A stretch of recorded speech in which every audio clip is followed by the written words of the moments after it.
जी हाथ जोड़ गोरनु मेरी वंदना।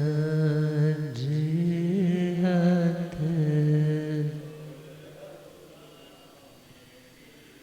एक बार वंदना, हजार बार वंदना। एक बार लाख बार वंदना, करोड़ बार वंदना। लाख बार वंदना। जी हाथ जोड़ गोरनु मेरी वंदना। जी हाथ डगमग डोले नैया मेरी। डगमग डोले मुझको है सतगुरु तेरे। मुझको जैसा भवसागर पार लंघना। जैसा भवसागर पार लंघना। जी हाथ जोड़ गोरनु मेरी वंदना। जी हाथ जोड़ गोरनु मेरी वंदना। अनंत अनंत शांति के निकेतन शासनपति भगवान महावीर स्वामी के पावन चरण वृंदों में हार्दिक भावना वंदन नमन।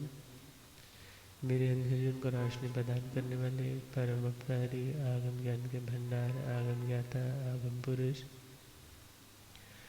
जिन शासरतन हिमाचल केसरी उपाध्याय भगवंत श्रद्धे गुरुदेव श्री जितेंद्र मुनि जी महाराज साहब के पावन चरण कमलों में हार्दिक भावना वंदन नमन।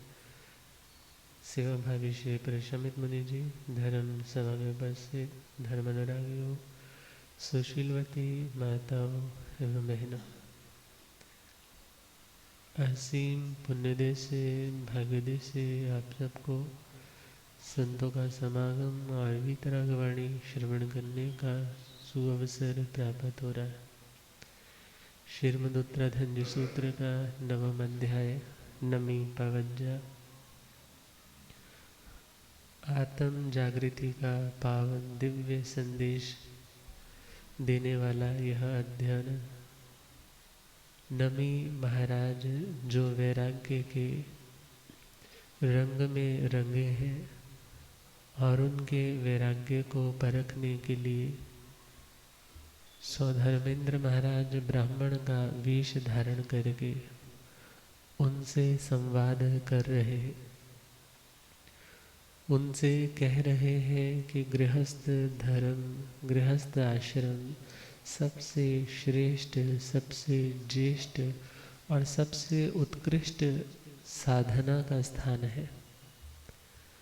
आप संन्यास आश्रम में प्रविष्ट होने की जल्दी ना कीजिए। घर में रह कर के ही आप औषध उपवास पर्व तिथियों पर साधना कीजिए। मगर नमी महाराज कह रहे हैं, माँ से तू जो बालो पूसज्ञण तू भुंजे न सो सोय खाय धम्मस कलम अघई सोलसी।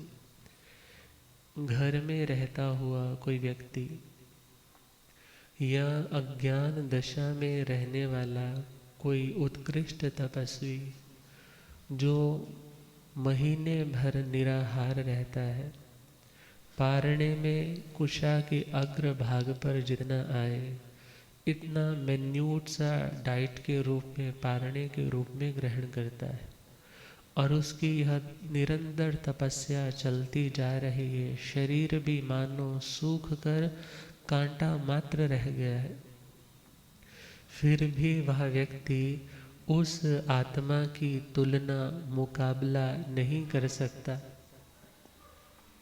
उतनी निर्जरा नहीं कर सकता, उतना आत्म उत्थान नहीं कर सकता जितना सुअख्यात धर्म को जानने मानने वाला, उसका आचरण करने वाला एक साधक थोड़े ही समय में कर सकता है।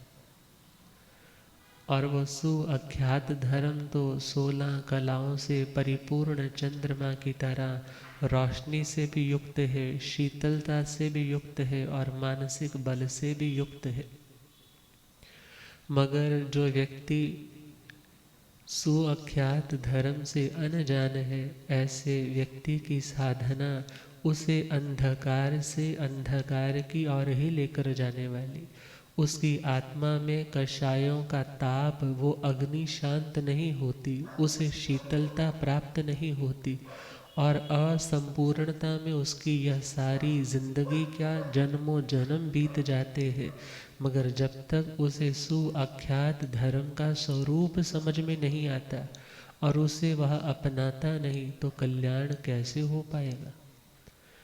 और जैसे ही नमी महाराज सुअख्यात धर्म को बता रहे हैं, वह सुअख्यात धर्म कौन सा, जो सुअहिज्जीय, जिसमें सम्यक प्रकार से अध्ययन की प्रेरणा है। जहाँ ज्ञान निर्मल है वहाँ ध्यान निर्मल है, और जहाँ का ज्ञान किसी का अहित करने का उपदेश नहीं देता, मगर हाँ, शास्त्रों को पढ़ने से हित करना अहित करना आत्मा के हाथ में है, मगर उस कर्म का फल का भुगतान करना फिर उसके हाथ में नहीं। इन समस्त बातों की सूचना भी कौन देता है, सूत्र। और जो आत्मा आगमों को पढ़ने वाली, शास्त्र की बातों को पढ़ने वाली, उन साधकों के ज्ञान की धारा इतनी निर्मल और श्रेष्ठ हो जाती है कि फिर वे अपने ज्ञान के संस्कारों के कारण कभी पूर्व जन्मों के अशुभ पाप के संस्कार उदय में आ भी जाए, तो वह आत्मा अपने ज्ञान के माध्यम से उस मैले संस्कारों को भी धो देता है कि तुझे ऐसा चिंतन नहीं करना, तुझे ऐसा बोलना नहीं, तुझे ऐसा करना नहीं। और जिस व्यक्ति का स्वाध्याय अच्छा होगा, उसका ध्यान स्वतः अच्छा होने लग जाएगा। जिसका ध्यान अच्छा हो गया, याद रखना उस व्यक्ति का तप, उसका चारित्र, उसका आचरण, उस व्यक्ति का कैरेक्टर, वह भी उत्तम, श्रेष्ठ, सुंदर होने लग जाएगा। और जिस व्यक्ति का स्वाध्याय अच्छा नहीं है, स्वाध्याय अच्छा नहीं मतलब जो व्यक्ति आत्मा का अध्ययन करने के लिए, खुद का सुधार करने के लिए शास्त्र की बातें सीखता नहीं, सुनता नहीं, पढ़ता नहीं, ऐसे व्यक्ति का कभी विचार भी निर्मल नहीं हो पाएगा। तो विचारों को निर्मल करना है, विचारों की गहराई में उतरना है, तो याद रखना हमें स्वाध्याय करना होगा। भले हम यह कह दें कि अनंत ज्ञान और अनंत दर्शन आत्मा के भीतर है। एक जगह हम थे, प्रवचन में ऐसे ही सुनाया, संपूर्ण ज्ञान आत्मा के भीतर है।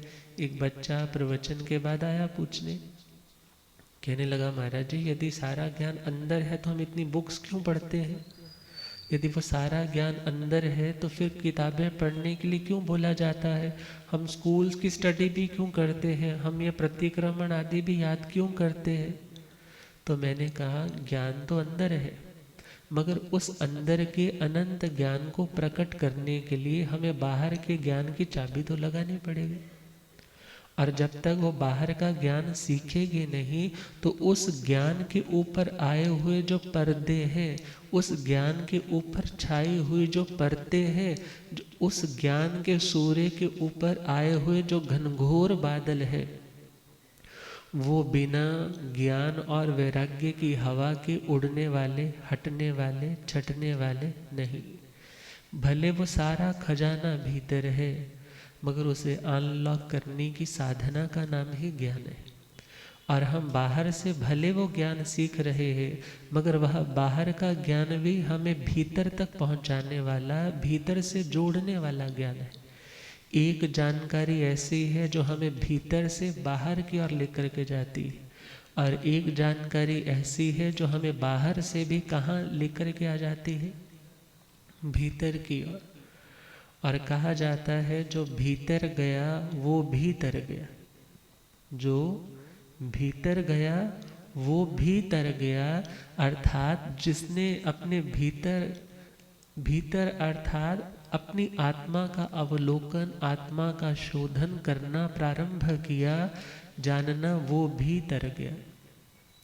और यदि हम बाहर के लोगों के भीतर घुसने की कोशिश करेंगे तो याद रखना, हमें अशांति, हमें तिरस्कार ही अंत में झेलना पड़ेगा। क्योंकि जिसको अपने घर का ख्याल नहीं है, वह दूसरों के घरों की जिम्मेदारी लेकर के बैठा है, तो याद रखना उसका घर कभी पवित्र बनने वाला नहीं। तो ज्ञान से हमारा ध्यान, हमारे संस्कार निर्मल होंगे। क्योंकि आत्मा आज की तो कोई पैदाइश नहीं है, आत्मा किसी की क्रिएशन, किसी की रचना तो है नहीं। आत्मा तो पहले भी थी, आज भी है और कल भी रहेगी। तो भूतकाल में इस आत्मा ने जो जो बुरा पढ़ा, जो जो बुरा सुना, जो जो बुरा देखा, उसके कारण जब कभी अपने आत्म भावों में वह स्थिर नहीं रह पाया, उस समय उसने उन बुरे संस्कारों को अपने इस घर में प्रवेश दे दिया। और जब प्रवेश दिया है तो घर तो मैला हो रहा है। अनंत ज्ञान तो था, मगर उसके ऊपर परतें और चढ़ती गई। और ये परतें कब से है? भगवान ने कहा अनादि। कब से है? अनादि काल से। मगर हाँ, इसका अंत आ सकता है। क्या कहा?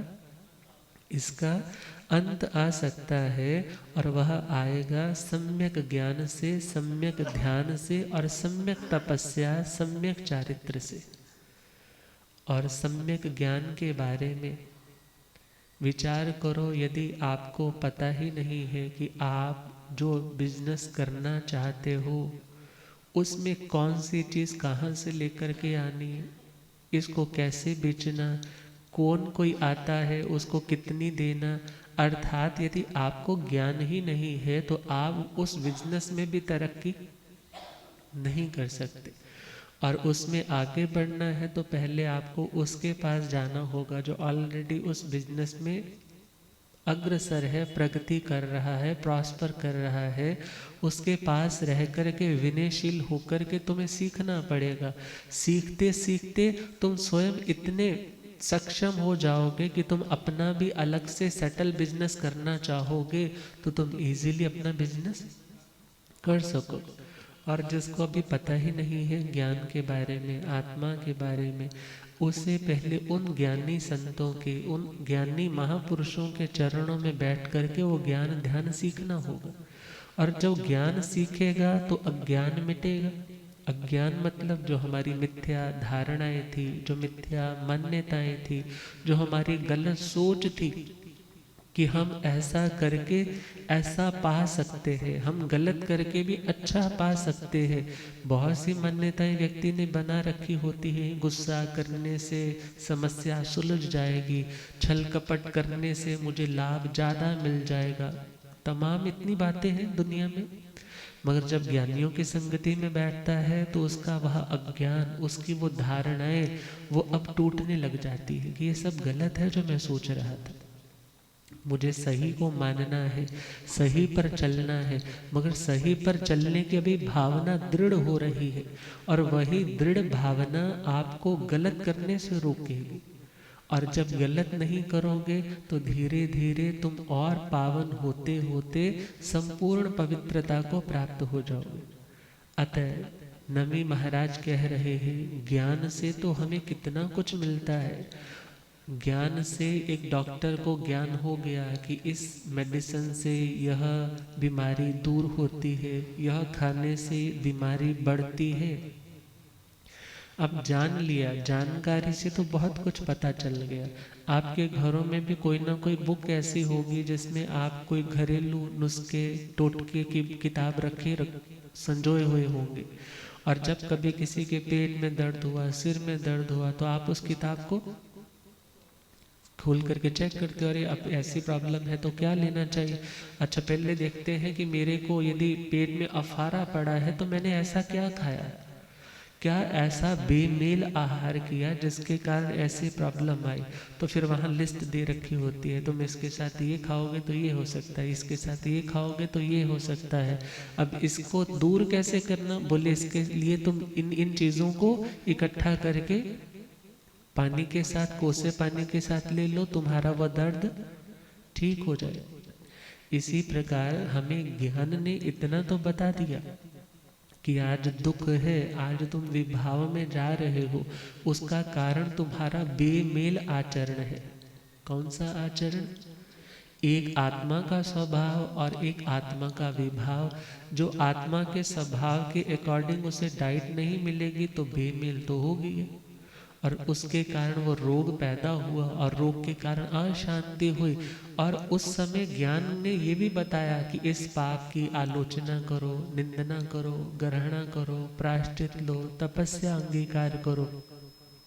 वह पाप यदि अभी निकाचित रूप में बंधा नहीं है तो पहले ठीक हो जाएगा, क्योंकि कोई बीमारी क्रॉनिक हो जाती है और वो इतनी क्रोनोस बोलते हैं टाइम को, और एक टाइम के साथ लंबा पड़ने पर वह बीमारी शरीर में अपना अड्डा जमा लेती है। अब मानो उसे निकालना, कैंसर हो गया, अब बीमारी ऐसी है कि उसमें आपको बड़ा लंबा प्रोसेस और उसमें बहुत वेदना का भी अनुभव करना पड़ता है। मगर बीमारी पता चल गई, और बीमारी पता चल गई तो उसका इलाज भी पता है। अब इलाज पता है तो पूरी क्षमता के साथ उस इलाज को हमें लेना पड़ेगा, यदि हमें क्या होना है, स्वस्थ होना है। इसी प्रकार हमारी अशांति, हमारे जन्म, हमारे मरण, हमारी शरीरों की यात्रा का कारण कर्म है, और कर्म का कारण राग और द्वेष है। राग और द्वेष का कारण अज्ञानता है, और अज्ञानता का ही दूसरा नाम मोह है। और जिसे ज्ञान है तो फिर वह आत्मा अपने मोह को जानता है। जैसे दूसरे को देखता है ना, ये गुस्सा कर रहा है, कितना बेवकूफ़ है, इसे ये नहीं पता इससे नुकसान होगा, इसकी सेहत खराब होगी, इसके रिलेशंस खराब होंगे। और जब व्यक्ति को ज्ञान होता है और मान लो उसको गुस्सा भी आ रहा है, फिर वह अपने उस ज्ञान के संस्कार के कारण खुद को ही देखता है और खुद के ऊपर ही उसे हंसी आती है, अरे कितना मूर्ख हूँ मैं, कितना गुस्सा किया मैंने, ये कितना गलत कार्य किया जो मेरी प्रकृति, मेरे स्वभाव से विरुद्ध है, जो भगवान ने बताया कि यह तुम्हारे लिए प्रतिकूल डाइट है, फिर भी मैंने उसका सेवन किया। अरे मैं वास्तव में गलत कर बैठा, अब मुझे ऐसा नहीं करना, अब उसके सुधार के लिए प्रयास चलता है। और यदि मोह होगा, यदि व्यक्ति अज्ञान दशा में रहेगा तो गलत को गलत तो मानेगा ही नहीं। अब जब गलत को गलत मानेगा नहीं, स्वीकारेगा नहीं, तो गलत को ठीक कैसे करेगा। अब एक कुत्ता है, कुत्ता क्या करता है, हड्डी मिल जाए तो हड्डी को उठा करके उसको चबाने लग जाता है, चबाता है, फिर नीचे धरती पे गिरता है, लार गिरती रहती है, चबाता जाता है, चबाता जाता है, इसमें से कुछ निकलेगा निकलेगा, और चबाते चबाते उसी के अपने मसूड़ों में कहीं लग जाता है, वहीं से खून आने लग जाता है, और उसे क्या लगता है कि देखो अब इसमें क्या आने लग पड़ा, और वो उसमें आनंद मनाने लगता है। मगर विचार करो, उसका वो आनंद सम्यक है या मिथ्या है। वो जिसको सही मान करके बैठा है वो मिथ्या को सही मान करके बैठा है। और जैसे कोई सियाना व्यक्ति देखता है, कहता है कितना मूर्ख है, देखो इसको ये नहीं पता कि अपने दांतों पे वो उसको मार रहा है, खून निकल रहा है और कितना आनंद से बार बार उसी को चाट रहा है। वही दशा तो इस अज्ञान आत्मा की भी है।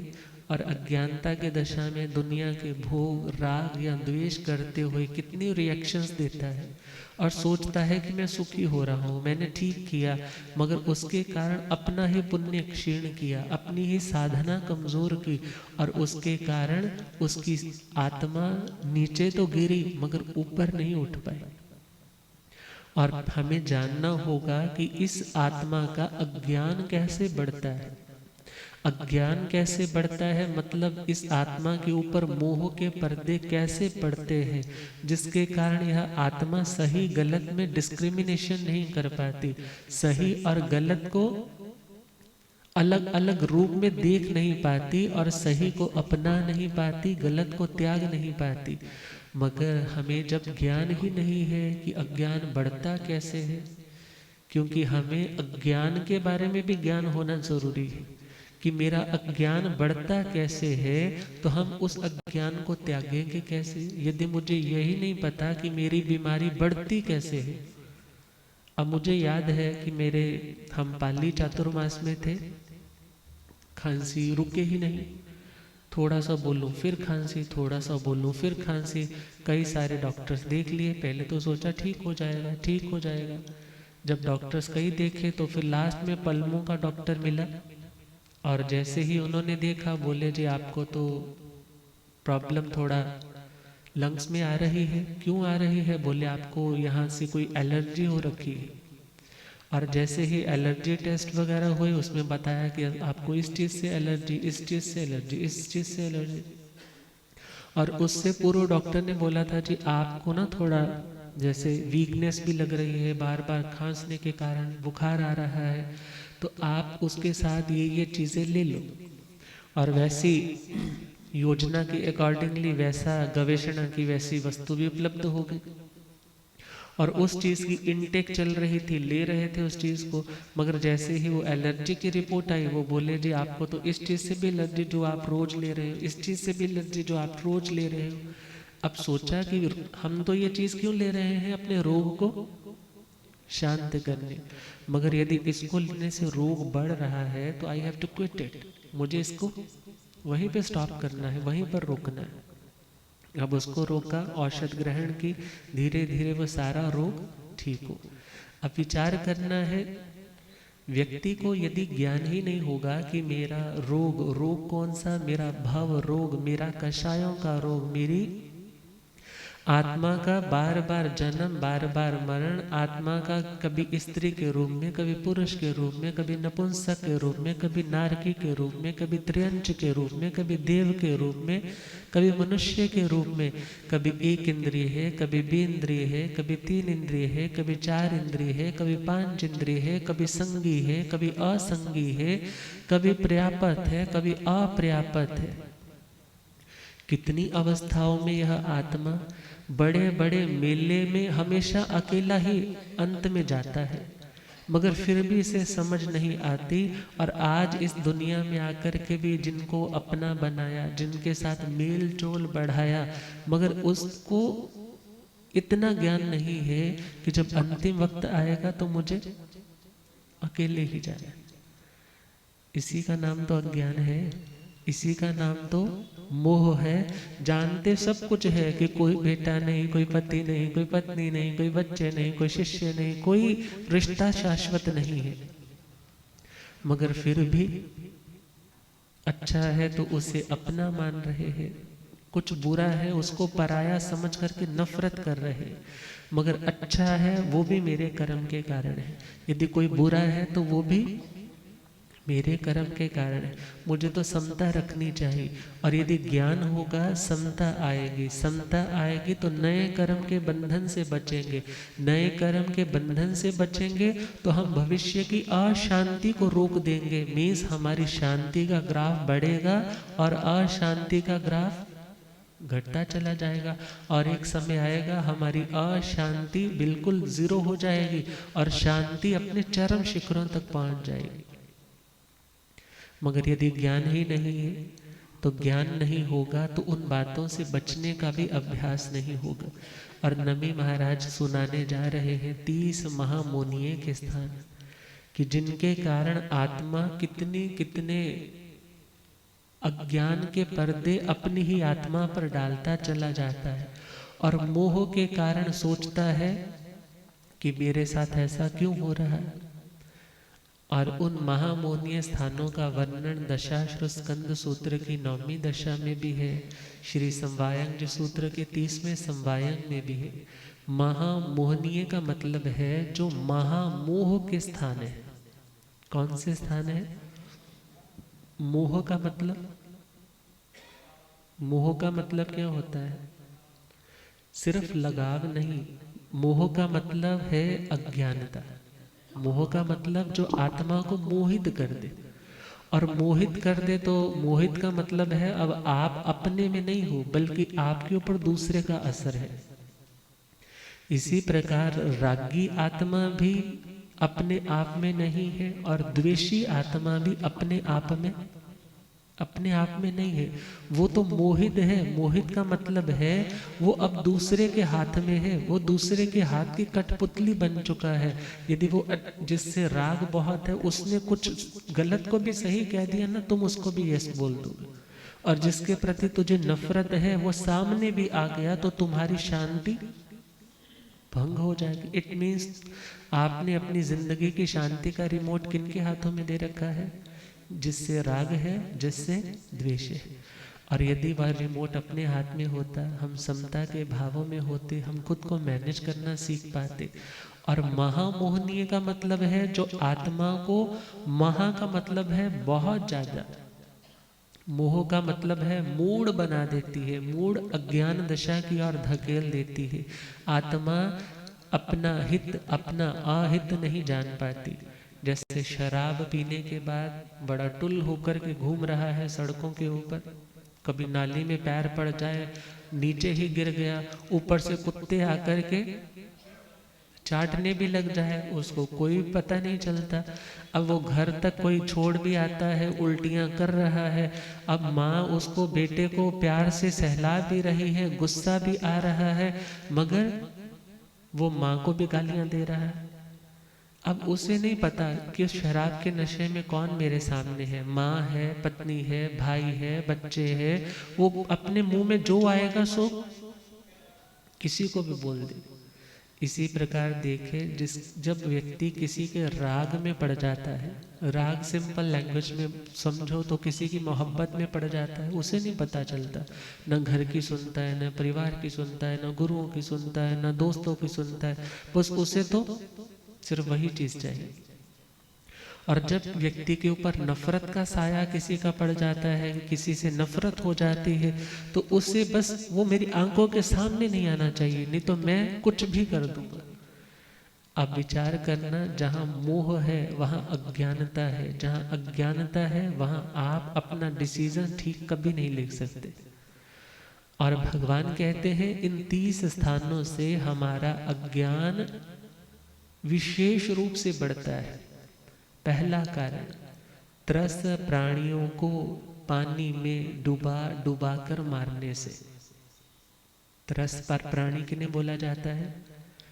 जो अपनी रक्षा के लिए भय से व्यथित होकर के एक स्थान से दूसरे स्थान में जाने में समर्थ होते हैं, उन्हें क्या बोलते हैं? त्रस। और जो नहीं आ जा सकते उन्हें बोला जाता है स्थावर। जैसे पेड़ है, बारिश आ गई, रात को हवा बहुत ठंडी चल रही थी, अब पेड़ को भी ठंडी तो महसूस हो रही होगी, मगर वह वहां से उठ करके कहीं दूसरे स्थान पर नहीं जा सकता कि मुझे यहाँ तो बहुत ठंडी लग रही है, किसी कोजी से स्थान पर पहुंच जाऊं, वो नहीं जा सकता। और यदि कोई चींटी, मक्खी, मच्छर इत्यादि है, उन्हें ठंड लगे, या कोई बकरी है, भेड़ है, कोई भैंस है, कोई गाय है, कोई आदमी है, उनको ठंड लगे, तो वह कोई ऐसा स्थान ढूंढेंगे जहां पर मेरे को थोड़ा सुकून मिल जाए, थोड़ा रिलीफ मिल जाए, सर्दी से राहत मिल जाए। तो जो प्राणी एक दूसरे स्थान पर आ जा सकते हैं उन्हें क्या बोलते हैं? त्रस प्राणी। और ऐसे त्रस प्राणियों को पानी में डुबा डुबा करके मारना। जैसे मान लो आप बहुत बलशाली हो और उसे पकड़ करके आपने पानी में, वो बाहर निकलने के लिए छटपटा रहा है मगर आप उसको छोड़ने के लिए तैयार नहीं हो। मन में इतनी निर्दयता है, मन में इतनी क्रूरता है। कितने सारे केसेस आपके अखबारों में, टीवी चैनल्स में आपको देखने को मिलते हैं। पानी की टंकी में उस बच्चे को डुबा करके मार दिया। अब ये सारी घटनाएं आत्मा को महामोनीय कर्म अर्थात वो महाघोर अज्ञान दशा को प्राप्त होता है। उसकी आने वाली भविष्य की गतियां भी बिगड़ जाती है, मति तो पहले ही बिगड़ चुकी। और भगवान कहते हैं ऐसी आत्माओं को सन्मार्ग का मिलना बहुत मुश्किल है। ऐसी आत्माओं का उद्धार बहुत लंबा पोस्टपोन हो जाता है। और दूसरा पॉइंट दिया है प्राणियों का मुंह पर हाथ रख करके दम घोट घोट करके मारना। और ऐसे भी लोग होते हैं, आवाज बाहर ना जाए, मुंह पर हाथ रख दिया, ये मेरा विरोध ना कर सके, और वह व्यक्ति छटपटा रहा है कि मुझे छोड़ दो, मुझे छोड़ दो, मगर मन में कोई तरस नहीं आ रहा। और याद रखना, जब तुम किसी पर तरस दया नहीं करते तो तुम्हारे ऊपर भी भविष्य में कोई दया करने वाला नहीं होगा। और इन क्रूर कर्मों से व्यक्ति धर्म से दूर होता है, उसे सही धर्म की प्राप्ति ही नहीं होती। और याद रखना, यदि भूले भटके आ भी जाए तो उसका वहां मन ही नहीं टिकता, वो वहां से भाग जाता है। तो दूसरा पॉइंट कौन सा? उन प्राणियों को दम घोट घोट करके मुंह पर हाथ रख के मारे। तीसरा पॉइंट है, बहुत से प्राणियों को धुआं दे दे करके घोट घोट करके मारे। हम बहुत बड़े बड़े जेनोसाइड्स या ऐसे कार्य सुनते हैं कि ऐसी गैस छोड़ दी। पहले बहुत से हजारों लोगों को, हिटलर के बारे में सुनते हैं ना, कि पहले तो उन लोगों को इकट्ठा करके एक बहुत बड़े चैम्बर में बंद कर दिया और फिर उसके बाद गैस लीक कर दी और उसमें उन लोगों के प्राण घुट रहे हैं। और याद रखना, इस आत्मा ने कोई ऐसा कर्म नहीं है जो एक दो बार नहीं अनंत बार ना किया। और याद रखना, हे आत्मा, तुझे भी सोचना है तूने कितनी बार ऐसा किया। आज सुन रहे हैं तो उन लोगों की बुद्धि पर दया आती है, वो ऐसा कैसे कर सकते हैं। और हे आत्मा, यदि आज हम सुनेंगे, आज हम पढ़ेंगे तो हमारे भविष्य के संस्कार निर्मल होंगे। बहुत बार लोग कह देते हैं जी मक्खियां हैं तो हमें तो नीचे आग देनी ही पड़ती है, नहीं तो वो तो घर अपना बना लेंगे, काटेंगे, नुकसान होगा। मगर आप तो पहली कोशिश यही करो कि आप रोज देखने वाले बनो अपने घर को चार चुफेरे से। कहीं कुछ ऐसा है तो शुरू से ही उसका विवेक, उसकी यत्न रखो कि आपको बड़े दोष का सेवन करना ही ना पड़े। और यदि विवेक यत्न से हट जाते हैं तो बात अलग है, मगर विचार करना है, जहां तुम प्राणियों को धुआं दे दे करके मार रहे हो वहां भी कर्मों का घोर बंध होता है। अगला पॉइंट दिया है, किसी के सिर पर प्रहार करके, मुख्य मस्तक भाग पर प्रहार करके उसका प्राणांत करना, वो तड़प तड़प करके मर जाए, ऐसा व्यक्ति भी महामोनीय कर्म का बंधन करता है। अब अगला पॉइंट दिया है, बार बार किसी को मारना, धोखे से मारना, फिर उसके ऊपर हंसना, उसका मजाक बनाना, ऐसा व्यक्ति भी कौन सा कर्म बांधता है? महामोह। बहुत बार आप लोगों ने देखा होगा, सड़क पर जाते जाते कई लोगों की आदत होती है कि कुत्ता बेचारा किसी को कुछ नहीं कह रहा, मगर चलाते चलाते जोर से पैर मारेंगे उसको और फिर आगे निकले। वो बेचारा चिल्लाएगा, वो तो जस्ट कुत्ता है। कोई कहीं जाकर के आपके बारे में कोर्ट में कोई अर्जी भी नहीं दे सकता कि मेरे साथ इन्होंने ऐसा मिसबिहेव किया। और जो लोग लोगों के ऊपर ऐसे प्रहार करते हैं और छिप करके प्रहार करते हैं और बाद में उनके ऊपर हंसते हैं, अरे देखो उनको पता भी नहीं चला, ऐसा व्यक्ति भी महामोनीय कर्मों का बंधन कर सकता है। अगला पॉइंट दिया है, जो व्यक्ति गूढ़ माया करता है, गूढ़ माया अर्थात माया मायाए छाए, अपने उन कपट के भावों को छुपाने के लिए और ज्यादा कपट करता है। हो सकता है उसे सूत्र अर्थ का ज्ञान है मगर वो ज्ञान नहीं दे रहा, यह भी माया है। और आगे चले तो अपने पाप को छिपा रहा है और अपने उस एक पाप को छिपाने के लिए कितने गलत शब्द बोल रहा है, और जितना झूठ बोलेगा उतना पाप और बढ़ रहा है। एक पाप को ढकने के लिए कितने पाप और नए किए जा रहे। ऐसा व्यक्ति भी कौन से कर्म का बंधन करता है? महामोहनीय कर्म का। अगला पॉइंट दिया है, आरोप, गलती आपसे हुई और वह आरोप आप पर लगा है और आपको भी पता है ये गलती मेरे से हुई, मैंने किया, मगर वहाँ कोई देखने वाला नहीं था और आपने वो सारे का सारा दोष किसी निर्दोष के ऊपर क्या कर दिया, थोप दिया। ये सारा इसकी गलती है, इसने किया है, और कोई बड़ा दोष, छोटा दोष नहीं, कोई बहुत बड़ा दोष जिसके कारण जिंदगी मौत का फैसला होना है, जिसके कारण समाज में इज्जत और बदनामी का फैसला होना है। और ऐसे स्थान पर आपने किसी निर्दोष पर वह दोष थोपा है, उसकी आत्मा कितनी कल्पेगी, उसकी आत्मा कितनी बद्दुआएं देगी। और बद्दुआएं ना भी दे, भगवान कहते हैं तुमने ऐसा कर्म किया, इन क्रूर भावों के साथ ऐसा कर्म किया, तो उसके कारण आने वाले भविष्य में तुझे ना तो सन्मार्ग की प्राप्ति आसानी से होगी, ना सद्धर्म की प्राप्ति होगी। अगला पॉइंट दिया है, जानता है कि मामला क्या है, पंचायत में बैठा है और पता है कि केस सारा पता है, ये व्यक्ति ऐसा है, ये व्यक्ति ऐसा है, मगर किसी अन्य का फेवर करने के लिए मिश्र भाषा का प्रयोग करता है। मिश्र भाषा मतलब मिक्स कर दी, मिली जुली भाषा, कि जिसके कारण मैं जिसको चाहता हूँ वो गलत है मगर उसका नुकसान ना हो, और जो सही है वह व्यक्ति भले सजा भोगने के लिए चला जाए। भगवान कहते हैं यदि तुम मध्यस्थ बनकर के आए हो, मध्यस्थ मतलब फैसला करवाने के लिए आए हो, और ऐसे स्थान पर तुम पहुंच करके भी ऐसी मिश्र भाषा का प्रयोग करते हो, तुम न्याय का गला घोंटते हो, तो वहां पर भी कौन सा कर्म बंधेगा? महामोहनीय कर्म।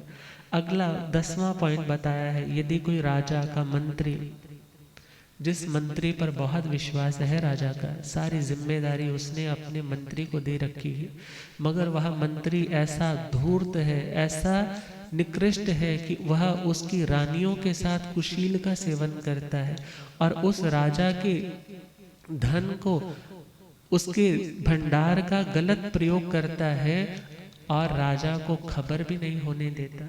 तो याद रखना, राजा को खबर हो भी गई और आकर के वह उसके सामने गिड़गिड़ाता भी है, कहता भी है कि मेरी रानियां वापस दे दे, मेरा धन मुझे वापस दे दे, मगर फिर भी नहीं देता।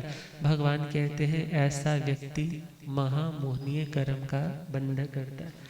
अगला पॉइंट आता है, जो बाल से, बाल मतलब बचपन से ब्रह्मचारी नहीं मगर खुद को बाल ब्रह्मचारी कहे, वह व्यक्ति भी महामोहनीय कर्म का बंधन करता है। और जो ब्रह्म का सेवन नहीं करता, अर्थात जो अब्रह्म का सेवी है और खुद अब्रह्म का सेवन करने वाला खुद को ब्रह्म का सेवी कहे, ऐसा व्यक्ति भी महामोहनीय कर्म का बंधन करता है। अगला पॉइंट दिया है, जो व्यक्ति जिसके आश्रय में रह करके, जिसके पास रह करके काम सीखा, धंधा सीखा, आजीविका मिली, जिसके कारण उसके घर की रोटी बनती है, उसके घर में आज उजाला है, उसके घर में तन ढकने के लिए कपड़ा है, और आज उसी आश्रय दाता का क्या करने जा रहा है, उसी आश्रय दाता के धन को देख करके उसके प्रति गलत नजर रखता है कि ये धन तो मुझे मिलना चाहिए, इसकी संपत्ति तो मुझे मिलनी चाहिए, इसके तो प्रॉपर्टियां बहुत है, ये मेरे नाम होनी चाहिए। अरे तुम्हें उन्होंने बहुत आश्रय दिया, तुम पहले जीरो थे, तुम्हें बहुत बनाया है, और तुम अपनी उस लालसा को और बढ़ाने जा रहे हो और उसके कारण कुछ गलत करने जा रहे हो। भगवान कहते हैं तुम अन्याय के मार्ग पर जा रहे हो, तुम ऐसे समय में महामोहनीय कर्म का बंधन कर रहे हो। और अगला पॉइंट बताया है, जिन्होंने दीनहीन समझ करके कि तेरे पास कुछ नहीं मगर तू अच्छा इंसान लगता है, और सब लोगों ने मिलकर के सहयोग दे करके उस व्यक्ति को, मानो पंजाबी में बोलो, उसकी गुड्डी चढ़ा दी, और बहुत दूर तक उसका नाम है, लोग उसको जानते हैं, पहचानते हैं, प्रॉपर्टियां बहुत बन गई है। मगर आज जिन लोगों ने उसे उस मुकाम तक पहुंचाया, उन्हीं लोगों से वो जेलसी करने लग पड़ा, उन्हीं से ईर्ष्या करने लग पड़ा, उन्हीं से जलने लग पड़ा, और उनके काम धंधे में विघ्न पैदा करने लग पड़ा। कभी कौन सा धारा लगवा करके परेशान कर रहा है, कभी कौन सा धारा लगा करके उनको परेशान कर रहा है, कभी किसी प्रकार से उनके ऊपर मानसिक चिंता का बोझ डाल रहा है। कभी ग्राहक तो उनके थे, काम उनसे सीखा, और क्या कह रहा है, वो लोग तो गलत है, वो लोग तो झूठे हैं, तुम मेरे पास आओ, तुम मेरे से काम लो। अर्थात उनके कार्य में बाधा उपस्थित करने वाला व्यक्ति भी कैसा है, महामोहनीय कर्म का बंधन करने वाला। अगला पॉइंट दिया है, विश्वासघात करने वाला। कैसा घात करने वाला? किसी ने आप पर विश्वास किया, ट्रस्ट किया, मतलब उसने तुम्हें भगवान समझा है, और जब व्यक्ति किसी पर विश्वास करता है तो अपनी सारी बात उससे शेयर करता है, और यदि कोई उस विश्वास को तोड़ता है तो वह विश्वासघात कर रहा है। और कहा जाता है, कोई व्यक्ति सेनापति, कलाचार्य, धर्माचार्य इत्यादि की विश्वास था पहले, उनको आप पर था और आपको उन पर था, मगर आपने विश्वासघात करके उनका प्राणांत करवा दिया, या किसी ईर्ष्यावश उनके साथ आपने चीट करके उनको अपने रास्ते में कांटा समझ करके निकलवा दिया, तो ऐसा विश्वासघाती महापापी। गुरुदेव, बड़े गुरुदेव कहा करते हैं, चोर को चोर कहना नहीं, चोर को चोर कहना नहीं, कहोगे तो आपका दुश्मन बन जाएगा, मगर चोर पे विश्वास करना नहीं। पता लग गया ना वो व्यक्ति ऐसा है, तो उसकी बातों में भी आना नहीं। चोर को चोर कहना नहीं, चोर के ऊपर विश्वास करना नहीं। और तीसरा पॉइंट दिया है, जिसने आप पर विश्वास किया उसका विश्वास तोड़ना नहीं। और भगवान कहते हैं, जो विश्वासघात करता है, आज तो मेरे साथ है, कल को कोई और अच्छा मिल गया जहां उसे ज्यादा प्रॉफिट हो रहा है, तो मेरी ही जड़ें काटने के लिए वो उसके साथ प्लान करके मेरा नुकसान कर रहा है। तो याद रखना, वो मेरा नुकसान नहीं कर रहा, वो अपना नुकसान कर रहा है। और भगवान कहते हैं, ऐसा व्यक्ति अपने अनंत संसार यात्रा को बढ़ा लेता है, उस व्यक्ति को प्रकाश की किरणें उपलब्ध नहीं होती, अशांति ही अशांति, देह में विकार, और उसकी गतियां भी पशु योनि है या नरक त्रियंच में उसका भव भ्रमण। और यदि मनुष्य भी बनेगा तो ऐसे स्थानों पर जन्म कि उसे सद्बोध सन्मार्ग की प्राप्ति नहीं हो। अगला पॉइंट दिया है, जो देश के नेता है, नेता का मतलब जो देश को आगे लेकर के जाने वाले। भले आजकल के नेता के लिए लोग कह देते हैं ना, कोई व्यक्ति सपोज समाज में भी अपने आप को थोड़ा ज्यादा दिखाने लग जाए तो क्या बोलते हैं, अपने आप को क्या समझता है। मगर पुराने समय में नेता का अर्थ जो समाज को आगे लेकर के जाए, आगे मतलब जो अभी तक पिछड़ा हुआ था उसकी प्रगति में सहयोग दे, अच्छे दृष्टिकोण के माध्यम से। और कहा, जो व्यक्ति देश के किसी बड़े नेता या व्यापारी, और वह व्यापारी जो महायशस्वी है, लोगों का बहुत भला करने वाला, उनके पास कोई फरियाद लेकर के आ जाए, उनके पास कोई अर्जी लेकर के आ जाए, उनको हमेशा न्याय दिलवाने वाला, किसी के घर बेटी ब्याहने वाली, अपने पास से पल्ले से पैसे देने वाला, और जो सब लोगों का भला ही भला करने वाला, ऐसे व्यक्ति को मारने वाला, ऐसे व्यक्ति का घात करने वाला व्यक्ति भी महामोहनीय कर्म का बंध करता है। क्यों? क्योंकि वह एक व्यक्ति कितने लोगों का आश्रय था, उस एक व्यक्ति पर कितने लोग डिपेंडेंट थे, कितने लोग निश्चिंत थे। और उस एक भले, एक अच्छे इंसान को यदि कोई व्यक्ति मार रहा है तो वह व्यक्ति आज भी अंधकार में है, भविष्य में भी अंधकार में। ऐसे व्यक्ति को ज्ञान और ऐसे व्यक्ति को शांति आने वाले अनेकों जन्मों में भी मिलने वाली नहीं। और अगला पॉइंट दिया है, जो व्यक्ति बहुत लोगों का नेता है, एक होता है एक कम्युनिटी का नेता, एक अपनी कम्युनिटी को आगे लेकर के जाने वाला, और एक होता है जो असांप्रदायिक नेता होता है, जिसे हम बोल सकते हैं जो अजात शत्रु है, जिसे सब मानते हैं और जो सबका हितैषी है। और उनके लिए कहा जाता है जैसे गणधर भगवान है, जो द्वीप के समान है, जो त्राण रक्षा के समान है, अर्थात जो दुनिया में भटक रही आत्माओं के लिए सम्यक ज्ञान का प्रकाश देकर के, सम्यक संस्कार देकर के, उनकी अशांति में डूब रही आत्मा को धर्म का द्वीप देकर के बचाने वाले हैं। और ऐसे महायशस्वी, ऐसे महामुनिराजों का जो घात करता है, क्योंकि जब ईर्ष्या होती है ना, जब उस व्यक्ति के मन में आता है अरे ये तो मैं तो गलत करने वाला हूँ, ये लोगों को बता रहा है ये गलत होता है, ये नहीं करना चाहिए, तो सब लोग मेरी निंदा करेंगे, कितना भला हो मैं इसी व्यक्ति को क्या कर दूं, इसी व्यक्ति को मार दूं। और इतिहास में ऐसी घटनाएं भी आती हैं जहाँ पर महायशस्वी महापुरुषों को भी जहर दे करके या धोखे से उन्हें मरवाया भी जाता था।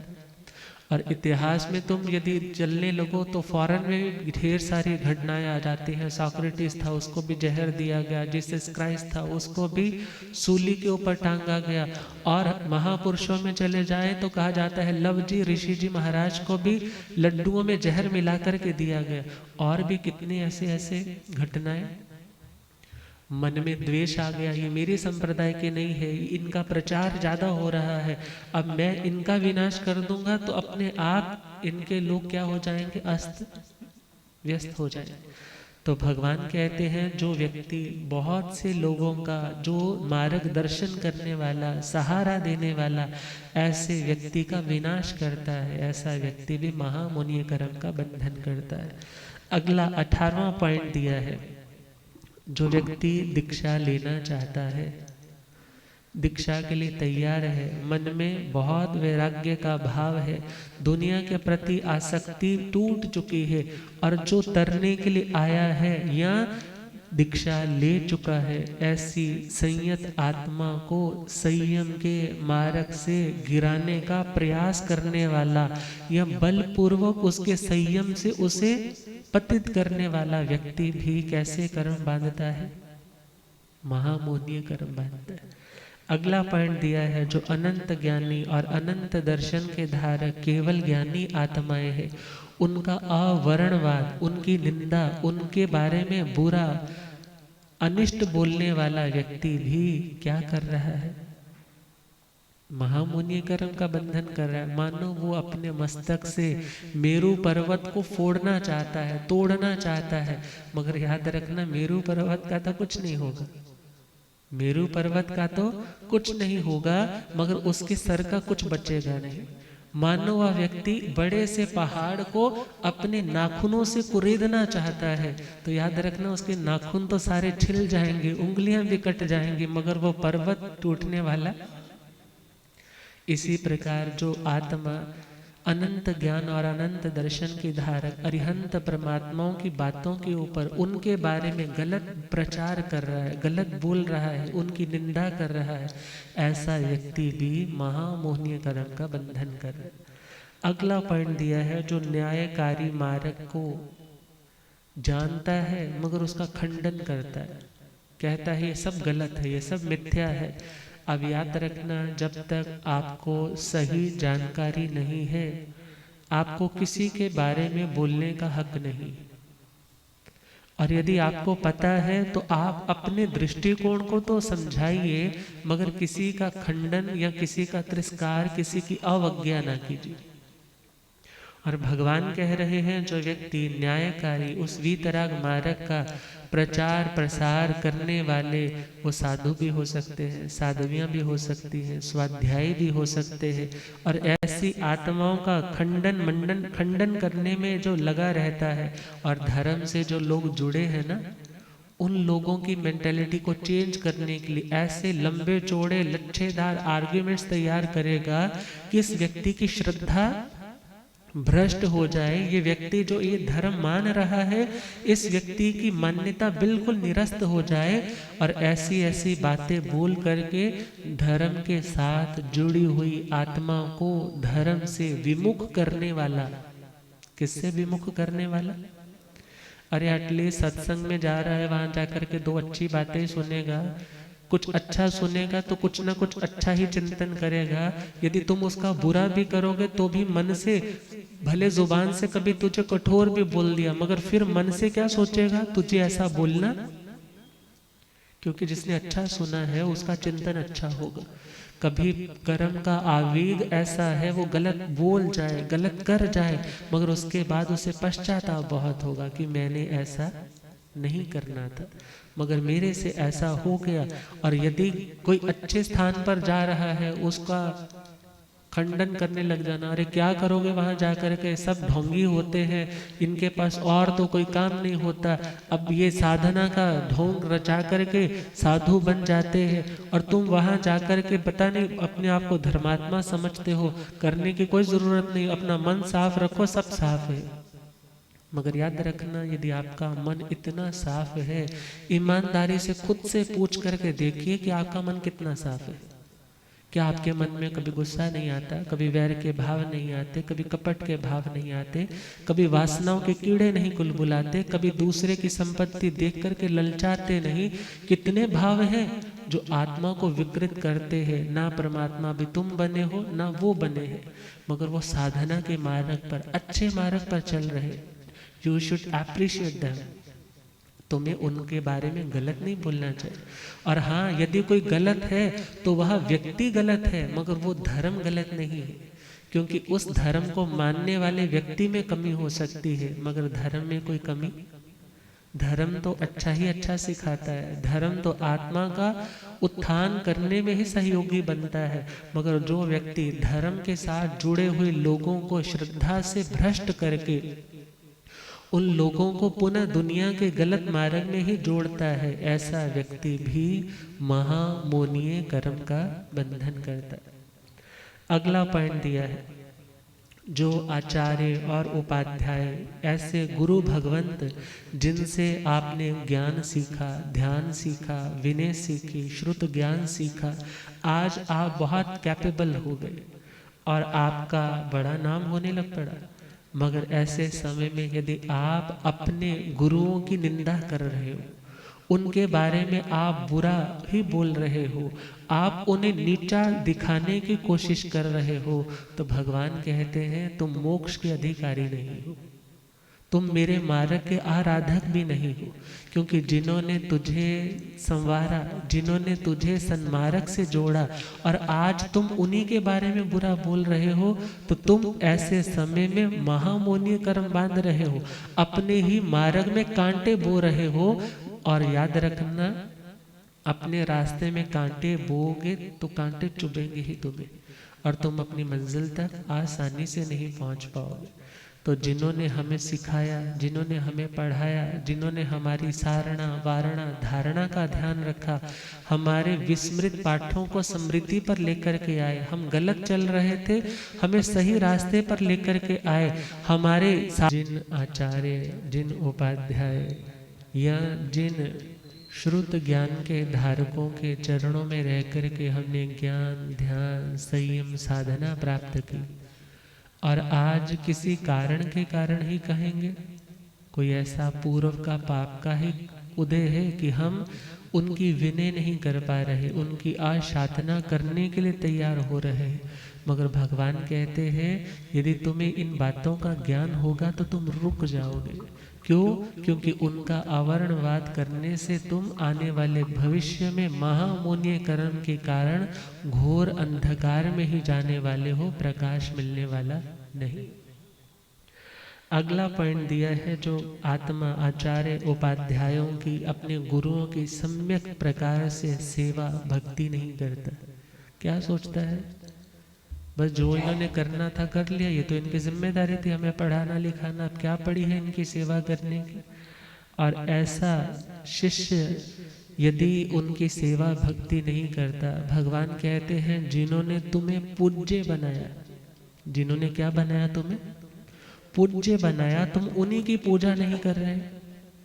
एटलीस्ट तुम्हें सोचना चाहिए, जिन्होंने तुम्हें आज इस योग्य बनाया है कि तुम्हें ऐसा उत्तम स्थान मिला, तुम्हारा ज्ञान निर्मल हुआ, तुम्हारा श्रद्धान निर्मल हुआ, तुम्हारा चारित्र निर्मल हुआ, ये सारा उपकार किसका है?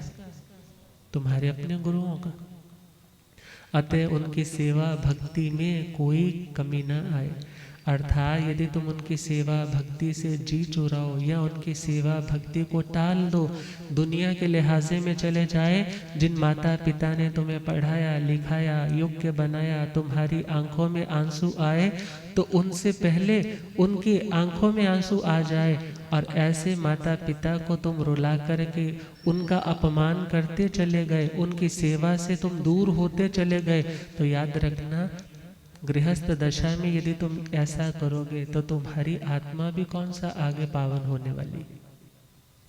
अगला पॉइंट दिया है जो अबहुश्रुत है। अबहुश्रुत जिसके पास ज्ञान नहीं है इतना, अर्थात या तो 14 पूर्वों का ज्ञान है, या मध्यवर्ती संवायन जी आदि का ज्ञाता, निशीथ सूत्र का ज्ञाता, या जघन्य से जो निशीथ सूत्र का ज्ञाता है, ऐसा ज्ञान न होने के बावजूद भी खुद को डंके की चोट पर कहता है कि मैं बहुश्रुत हूँ, मेरे जैसा शुद्ध पाठ का उच्चारण किसी का नहीं, मैं ज्ञानी हूँ, मेरे आप उसी प्रकार सम्मान भक्ति कीजिए जैसे तुम बहुश्रुतों की करते हो। भगवान कहते हैं जो व्यक्ति इस प्रकार का मिथ्या प्रलाप करता है, ऐसा व्यक्ति भी महामुनि कर्म का बंधन करता है। अगला पॉइंट दिया है जो अतपस्वी होता हुआ भी, अतपस्वी का मतलब तपस्या नहीं करता, मगर फिर भी क्या कहता है कि मैं तपस्वी हूँ, अर्थात ऐसा व्यक्ति तपस्या का चोर है। और भगवान कहते हैं यदि आप तपस्या नहीं कर सकते कोई बात नहीं, मगर तपस्या ना करने के बावजूद खुद को तपस्वी कहलाना और लोगों में पूजा सम्मान पाने के लिए कि मैं तपस्वी हूँ, तो याद रखना ऐसी भावना है यदि तुम्हारी, या ऐसा क्रियाकलाप है तुम्हारा, तो तुम महामुनि कर्म का बंधन करोगे। आज तो जय जयकार हो जाएंगे, मगर आने वाले भविष्य में तुम्हें कोई पूछने वाला भी नहीं होगा। अरे थोड़ा सा विचार करो, आम के वृक्षों के ऊपर आम लगते हैं, वो नीचे गिर जाते हैं, सड़कों पर पड़े रहते हैं, कितनी बार उनको रेते जाते हैं, कौन पूछने आता है उन्हें। नालियों में कीड़े कुलबुलाते हैं, वो छोटे छोटे सूंडियां से बन करके धरती पर रेंगते हैं, कौन उनसे साता पूछने आता है। वो भी तो जीव है, उन्होंने भी कर्म किए होंगे जो आज ऐसी गति है। हे आत्मा, यदि तू भी ऐसे घोर पाप करेगा तो तेरी भी वही गति होगी। वहां ना तेरी चलेगी, ना तेरी कोई सुनेगा, ना तुझे कोई पूछने वाला, ना तुझे कोई पूजने वाला, ना तेरे कोई सम्मान करने वाला। इसलिए तू मिथ्या सम्मान की भावना के लिए झूठ का सेवन मत करना। अर्थात जो अतपस्वी होता हुआ खा पी लिया और फिर भी क्या कह दिया, हाँ जी मेरी तो तपस्या चल रही है। किसी ने कहा आप देखने पर तो तपस्वी लगते हो, बड़ा कमजोर शरीर है। हाँ हाँ तुमने ठीक ही पहचाना है, मेरी तपस्या चल रही। मगर भगवान कहते हैं ऐसा झूठ का आलंबन लेकर के तुम्हें साधना नहीं करनी। अगला पॉइंट दिया है किसी रोगी का समर्थ होने के बावजूद भी ध्यान नहीं रखना। पता है घर में परिवार में ये रोगी है, ये ग्लान है, ये असमर्थ है, ये असक्षम है, यह व्यक्ति आरत ध्यान कर रहा है, इसकी सेवा मुझे करनी चाहिए, ये साधु जीवन पाल रहा है, मुझे इसकी सेवा करनी चाहिए। मगर मन में आ जाता है मैं जब बीमार पड़ा था इसने कौन सा मुझे पूछा था, मेरी जब तबीयत खराब थी इसने कौन सा मेरे लिए दवाई या पट्टी लेकर के आया था, मैं इतना कराह रहा था तो मेरे कौन सा इसने हाथ पैर दबाए थे, आज ये दुखी है इसको भोगने दो इसके कर्म। मगर भगवान कहते हैं तुम्हें ऐसा चिंतन तुम नहीं कर सकते, बात अलग है, मगर तुम्हें अशुभ चिंतन नहीं करना। और भगवान कहते हैं यदि तुम सेवा करने के लिए समर्थ हो फिर भी तुमको नहीं जी मेरे तो हाथ दुखते हैं, मैं तो तेरे लिए सेवा कुछ कर नहीं सकता। घरों में तो अक्सर ये बातें सुनने को मिल जाती है। कह देते हैं महाराज जी जब मेरी तपस्या चल रही थी किसी ने मुझे नहीं पूछा, सारा काम मैं घर का करती थी, मगर जब उसकी तपस्या हुई और मैंने सोचा मैं करवा देती हूँ, मैंने मन में कुछ नहीं रखा, मैंने कहा आपने नहीं रखा, आप भगवान की आज्ञा के आराधक हो। और यदि कोई व्यक्ति घर में सपोज बीमार था और आपने क्या सोचा, नहीं नहीं मुझे तो अभी लोगों को अटेंड करना है, मुझे तो अभी ये काम करना है, मुझे तो अभी ये काम करना है, भगवान कह रहे हैं यदि तुम जिसकी सेवा जरूरी है उसे टालते हो, करने में समर्थ हो फिर भी नहीं करते हो, तो ऐसे स्थानों पर भी महामुनि कर्म का बंधन होता है। अगला 26वां पॉइंट बताया है, जो आत्मा विकथा हिंसा आदि की कथा उपदेश देता है, मारो काटो ये कर दो वो कर दो, ऐसे उपदेशों के माध्यम से लोगों के सुप्त विकारों को जागृत करने वाला स्त्री कथा, भक्त कथा, देश कथा, राज कथा या हिंसक कथाएं करता है, ऐसी आत्मा, जो आत्माएं शांत थी, उनके सोए हुए विकारों को, उनकी सोई हुई उनकी शांत हुई उन हिंसक भावनाओं को जागृत करने वाला है, ऐसा व्यक्ति भी कौन से कर्म बांधता है? महामुनि कर्म। अगला पॉइंट दिया है, जो अपनी कीर्ति, यश और साता के लिए अधार्मिक क्रियाकलाप करता है। वहाँ शब्द दिया है साता और सखी के लिए। साता का मतलब है हमारी फिजिकल शांति के लिए, सुख सुविधा के लिए, और सखी का मतलब है कि वो मुझे पसंद है, वो मेरा होना चाहिए। अर्थात इन भावनाओं से जो व्यक्ति वशीकरण इत्यादि मंत्र यंत्र ऐसे पाठों का आलंबन लेता है, ऐसे डोरे ऐसे ताबीजों का प्रयोग करता है, ऐसी साधनाएं करता है दूसरों को वश में करने के लिए, तो भगवान कहते हैं वह आत्मा भी कौन से कर्म बांध रहा है? महामुनि कर्म। ये लोग मेरे पास ही रहे, मेरे साथ ही जुड़े रहे, इसलिए ऐसे सम्मोहन उच्चाटन विद्याओं का प्रयोग करता है। ऐसा व्यक्ति धर्म नहीं कर रहा बल्कि अधर्म कर रहा है।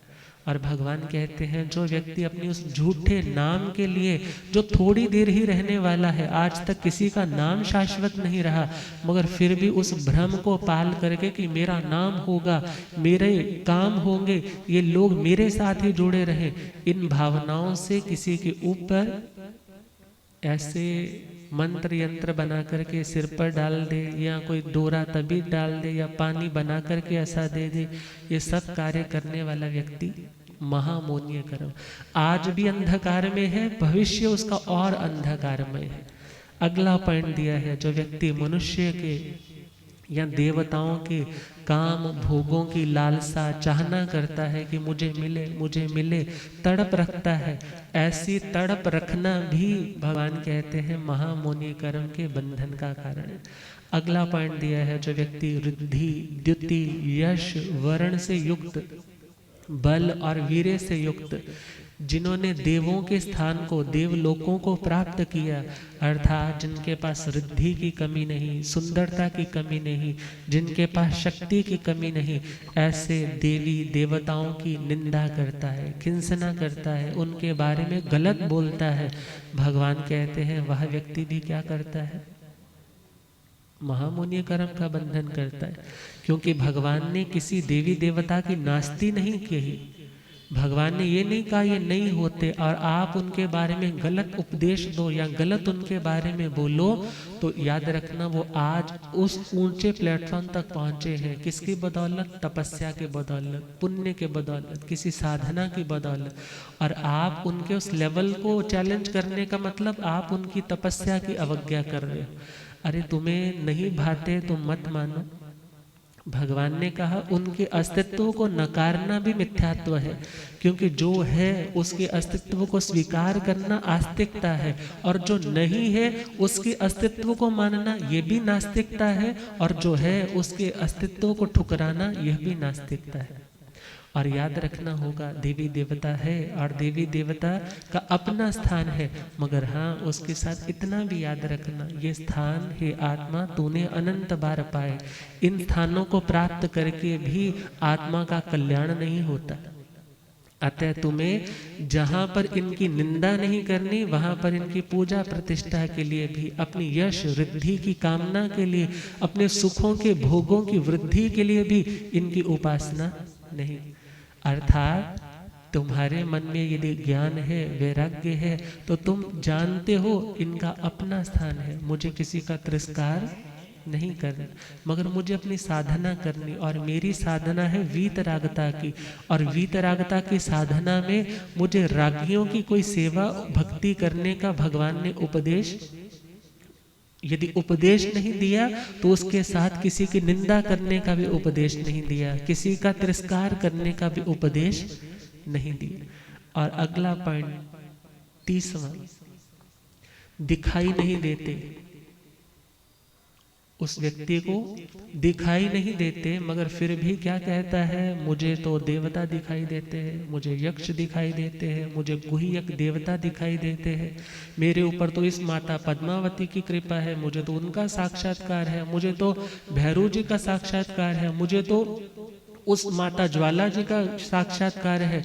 मगर जिसको है वो बोले बात अलग है, मगर दिखाई नहीं देता, मगर फिर भी क्या कहता है, मुझे ये चीजें, मेरी सेवा में देवी देवता आते हैं, ऐसा छल प्रपंच करके लोगों के ऊपर अपनी सत्ता जमाने की दृष्टि से गलत प्रचार करता है, सामने वाले को मिसगाइडेड करता है, उलझा करके रखता है। तो भगवान कहते हैं यदि तुम इस तरह से पूजा प्रतिष्ठा की कामना रखते हुए कि जैसे जिनेश्वर भगवंतों के पास देवी देवता आते थे और तुम कहने लग जाओ हाँ जी मेरी सेवा में तो देवी देवता रहते हैं, बोलो तुम्हें कौन सा काम करवाना है, अर्थात या तो सिर घुमाने लग जाते हैं या कुछ करने लग जाते हैं। अब तो उसकी आत्मा जानती है वो कितना ठीक है, कितना पावन भावों से है, और यदि उसका यह मिथ्या प्रपंच है तो याद रखना वह आत्मा महामुनीय कर्म का बंधन कर रहा है। आने वाले समय में वो घोर अंधकार में जाने वाला है। आज थोड़ा बहुत सम्यक तो है भी, तो आने वाले भविष्य में वह सम्यक से भी कोसों दूर जाने वाला है, और उसकी वह भव भ्रमण की यात्रा और लंबी होती चली जाएगी, मगर उसका अंत बहुत मुश्किल से आएगा। जब इन बातों को जानोगे तो विचार शुद्ध होंगे, ध्यान शुद्ध होगा, जब ध्यान शुद्ध होगा तो आचरण भी शुद्ध होगा। तुम करने जा रहे थे वैसा काम, मगर क्या हो गए, रुक गए। इसीलिए क्या कहा जाता है, पहला सोड़िया विचारा नो विचार ले आकर, पहला सोड़िया विचारा नो फिर हृदय दी फटी ते उतार लिया कर, फिर हृदय दी फटी ते वेखी दुख दिया कंडिया चे रुले ना जावी, वेखी दुखा दिया कंडिया चे बहुता खुशियां दे फुल वेख फुल ना जावे, बहुता खुशियां दे फुल वेख दोवे कर्मां दे भोग ने भुल ना जावे, दोवे कर्मां दे भोग ने सुखा नाल दुख हंस के गुजार लिया कर, सुखा नाल दुख हंस के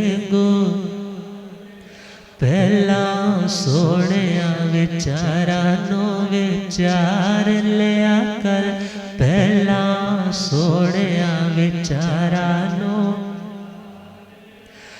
कर अपने च रोज दित्तियां बुहारियां, कर अपने च रोज दित्तियां बुहारियां, अंतःकरण विच कदे चातियां ना मारियां, अंतःकरण विच कदे चातियां ना, सदा बैठ का ही बैठने नो है सवारियां, सदा बैठ का ही बैठने लई सवारियां, ओ कदे जिंदगी भी अपनी सवार लिया कर, कदे जिंदगी जिंदगी भी अपनी सा पहला सोहणिया विचारा नू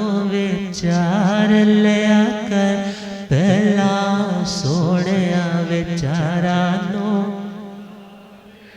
चले आकड़ा दे नाल तौड़ नू मरोड़ के चले आकड़ा दे नाल तौड़ नू मरोड़ गल्ला करदा मीरा नाल सर जोड़ के गल्ला करदा मीरा नाल लंघ जाना गरीबा कोलो मुँह मोड़ के लंघ जाना गरीबा कोलो ओ गड्डी छोटे टेशना ते भी खलार लिया कर ओ गड्डी छोटे टेशना ते भी खलार लिया कर पहला सोहणिया विचारा नू विचार लिया कर फिर हिरदे दी फट्टी ते उतार लिया कर फिर हिरदे दी माला हाथ विच लैके लोकां नू दिखाइए माला हाथ विच लैके लोकां नू दिखाए इन्ने मन दी सफाई हाथ दी सफाई इन्ने मन दी सफाई हाथ जिन्ने झूठ मार मार के हद ही मुकाई जिन्ने झूठ मार मार हद ही मुकाई उस मन मार जाने नू वे मार लिया कर उस मन मार जाने नू वे मार लिया कर पहला सोहणिया विचारा नू वे फिर हिरदे दी फट्टी ते उतार लिया कर फिर हिरदे दी फट्टी ते बंदा देवता है केड़ा गल ठप्पी रहन दे बंदा देवता है केड़ा गल नत्था सिंह जिवें कहंदा कोई उवें कहण दे नत्था सिंह जिवें कहंदा कोई उवें तू कर नेकियां ग्रहण ते बुराइयां रहन दे तू कर नेकियां ग्रहण ते बुराइयां हंस वांग दूध पानी चो नितार लिया कर हंस वांग दूध पानी चो ने पहला सोहणिया विचारा नू विचार लिया कर पहला सोहणिया विचारा नू वे फिर हिरदे दी फट्टी ते उतार लिया कर फिर हिरदे दी फट्टी ते उतार पहला सोहणिया विचारा नू विचार लिया कर पहला सोहणिया विचारा नू वे मगर याद रखना आप सुंदर विचार तभी सोच सकते हो जब आपके पास सुंदर ज्ञान होगा यदि नॉलेज अच्छी नहीं है आपका ध्यान अच्छा हो ही नहीं सकता और जब ध्यान अच्छा नहीं है तो चारित्र और तप भी अच्छा यहाँ पर ये बातें जो बोली है ना सुनने में बड़ी हार्श लगती है मगर याद रखना ये बातें तो सत्य है चुभने वाला सत्य है मगर हमें अच्छाइयाँ ग्रहण करनी है हमें ये दूसरे को चेक करने के लिए ज्ञान नहीं सुनना किसको चेक करना है दूसरे पर आक्षेप लगाने के लिए नहीं करना अरे वो ऐसा करता है वो ऐसा करता है किसको चेक करना है और यदि वह ज्ञान खुद के लिए है, वही हमारा स्वाध्याय है, वही हमारा कल्याण का कारण बनेगा। इन्हीं शुभ भावों के साथ अब नमी महाराज आगे क्या फरमाने जाएंगे कि जिससे इंद्र महाराज कुछ संतुष्ट हो जाएंगे, कल जैसे होगा उसके बारे में चर्चा करेंगे। अब पूज्य श्रद्धेय गुरुदेव।